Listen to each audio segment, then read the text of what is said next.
Welcome to the annual Leaders in Local Government Awards. I'm your MC, Brian Bax. I'm a political reporter for Minnesota Public Radio. I understand the past couple of years you've had Mary LaHammer and Tom Hauser here, and so while I don't have their recognizable or dashing looks, I do have maybe a recognizable voice, so I hope you can put up with that for a little while. But it's now my pleasure to introduce today's keynote speaker. It's Julie Kleinschmidt, and Julie served as Ramsey County Manager from December 2008 until her recent retirement, she can't get away, in July 2018. Before that appointment, Kleinschmidt served as Ramsey County Finance Director for 8 years. She has more than 20 years of experience in government management and finance, and this includes her time as Controller of Hennepin County, which of course is Minnesota's most populous. And Kleinschmidt is a CPA and the first woman who served as Ramsey County Manager. So without further ado, please join me in welcoming Julie Kleinschmidt.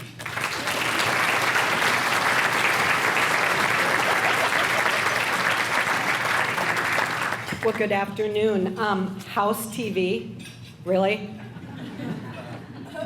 I don't know about you, but I retired recently. I am not watching House TV.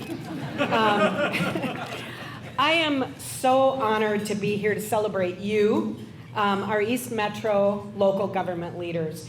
I want to applaud the St. Paul Area Chamber of Commerce for hosting this event, recognizing local government excellence and innovation.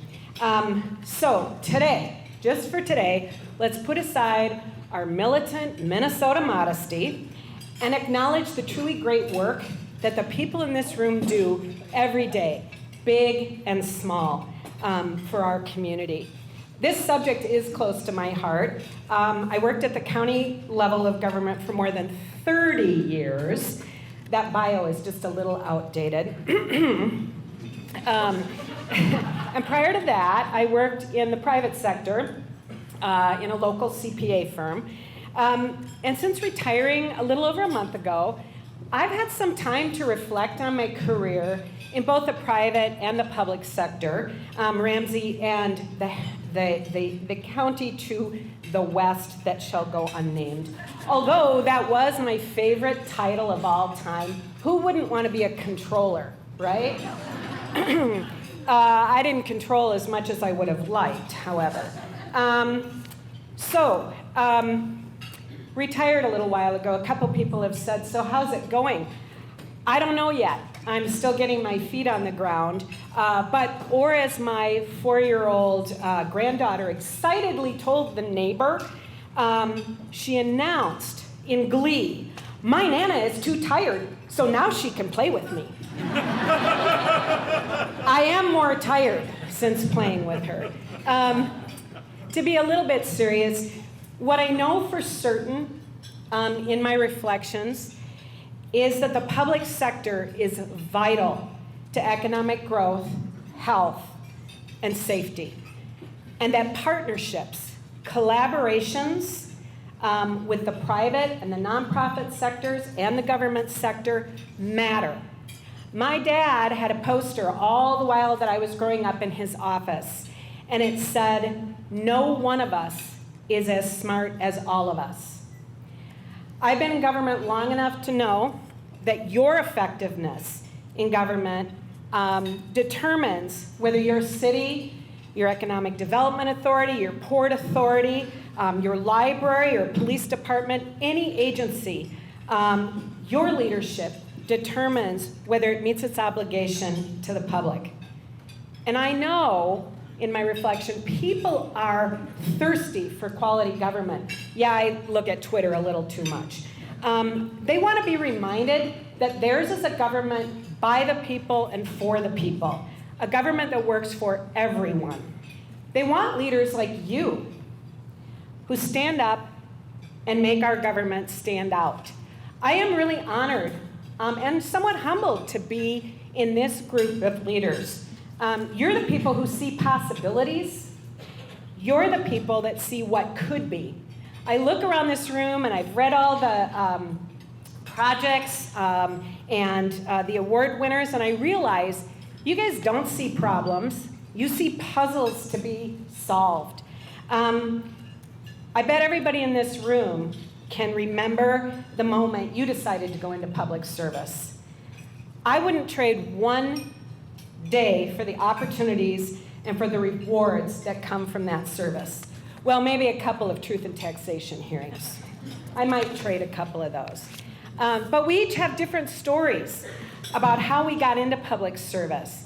And I'm sure there's a variety of motivations about why we're here now, but we've all made one common discovery. We're in an arena where real change can happen. It's an arena where real leadership matters.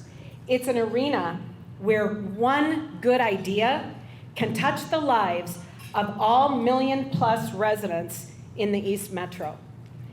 Today, we're seeing your energy, your motivation, your desire to serve this community in action. And we should celebrate that. You are being the leaders that you've always wanted to see in your government. Being the leaders that your community expects you to be. You aren't waiting for others to create the next great government program or come up with the next great innovation.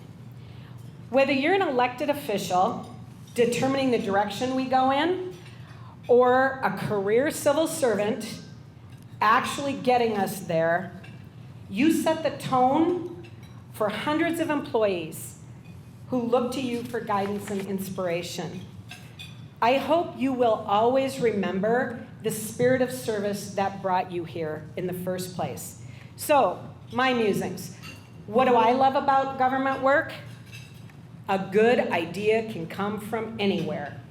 I love the partnerships, the collaboration, the cooperation, and yes, the competition to be the best, but there are no trade secrets. That was one of the things that I really liked about moving from the private sector to the government sector, that we constantly are learning from each other, and that's why an awards ceremony like this is so important. So, as the county manager emeritus of Ramsey County, I put together some thoughts on what it takes. And I've seen this in the leadership that I've seen you project. Humility. You will have setbacks and you'll have failures. None of you got into this room by not having a failure. Vulnerability. You need to be open about your own journey or you won't be trusted. And you are trusted because of that. Commitment, diligence. One of my quotes that I like to use frequently is, patience does not mean you're not doing anything. It takes a long time to bring people along with your idea.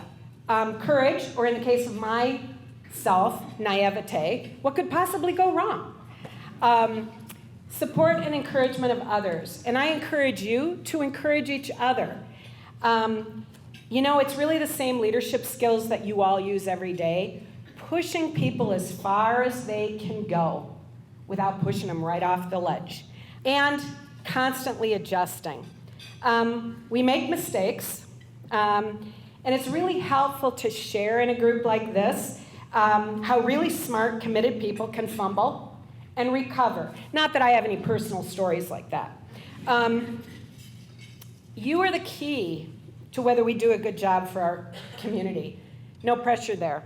But I really want all of us to remember how big our footprint really is, and together our footprint is huge. So I got to brag a little bit about Ramsey County, and I know because I've seen your communities also, what distinguishes us is transparency, a willingness to look at ourselves and what we can do better. And while we're celebrating our accomplishments today, it's also learning from those failures. Fiscal accountability.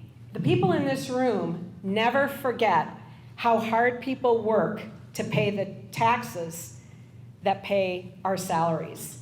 The long view. And in a political environment, that's not always easy, but I've seen you do it, and I know we've done it. We plan forward. This is what government is about. We didn't panic through various state and federal shutdowns, unallotments, and the historic economic downturn. We understood that our role is to provide stability and continuity and not to make politically expedient cuts.